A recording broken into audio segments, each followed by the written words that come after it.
cô này côn នេះវាចូលលក្ខណៈសង្សារក៏ផិតមិត្តក៏ក្បត់ហើយវេតប៉ែនឹងអូនស្វឹងតើអូនមានបានជ្រុលអីណា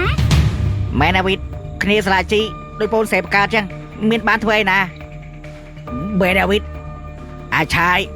ដឹងអាជីដូចបងប្អូនបកើតហើយវីតឯងទៅបកើតវាធ្វើអីបងអូនស្រី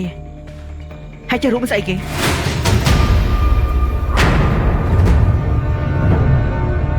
ចុះខៃវិតខាតបានមកណាអី ជីគិតថាបងល្ងងដល់ថ្នាក់ហ្នឹងជីមានកូន5សប្តាហ៍ដងហើយនេះ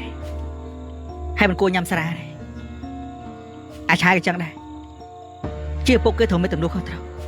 មិនមែនរលល្បិចទម្លាក់ផលលើគេចឹងទេសុំទោសខ្ញុំអាចទួយកបានទេ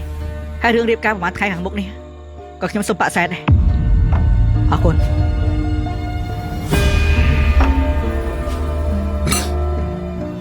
អាជីទៅទៀតហ្នឹងហើយលទ្ធផលឲ្យប៉ាប្រាប់មិនស្ដាប់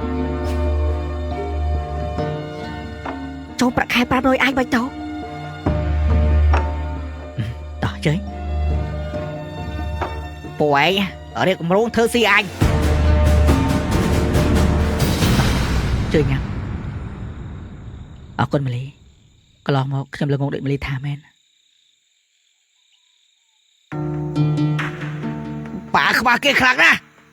តែមានកូនស្អីច្រើនកូនឯងនេះតែឥឡូវនេះឲ្យប៉ាយកមុខទៅណាអើយប៉ាឲ្យកូនសុំទោសណាប៉ាថ្ងៃការក៏ចិត្តមកដល់ហើយភ្ញៀវប៉ាប្រាប់គេអស់ហើយតែឥឡូវនេះឲ្យប៉ាប្រាប់គេថាម៉េច កូនដឹងថាប៉ាខកចិត្តឲ្យកូនសុំទោសពិតមែនណាប៉ា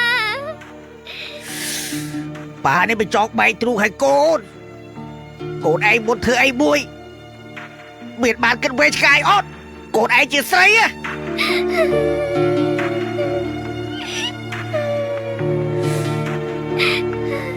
ប៉ាខកចិត្តណាស់កូន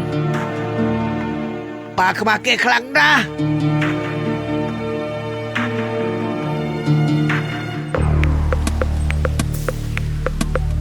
យប់មិញពណ៌ហ្នឹងវារូបអ្នកធ្វើស៊ីឲ្យខ្លាមែនទេខ្ញុំជួយអត់បង